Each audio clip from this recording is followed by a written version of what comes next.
Pangalanan na yan ang panawagan ng mga senador sa isiniwalat ng PAGCOR na may dating miyembro ng gabinete na sangkot sa pag-ibigay ng lisensya sa mga iligal na pogo. Nasa frontline ng balitang yan si Mayan Los Baños.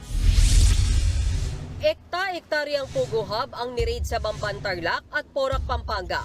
Bigla na lang naglipa na sa bansa ang mga iligal na pogo na pugad umano ng pagtutorture at pambubudol. Ayon sa Philippine Amusement and Gaming Corporation o PAGCOR, meron dating miyembro ng gabinete na pogo lobbyist o suportado ang pogo. Ang naturang opisyal ang naglobby o nagpipilit umano para mabigyan ng lisensya ang ilang iligal na pogo. Yan ang sisiyasatin ng Senado sa susunod na pagdinig. Nagkakaisang panawagan ng mga senador, pangalanan na ng PAGCOR ang dating gabinete.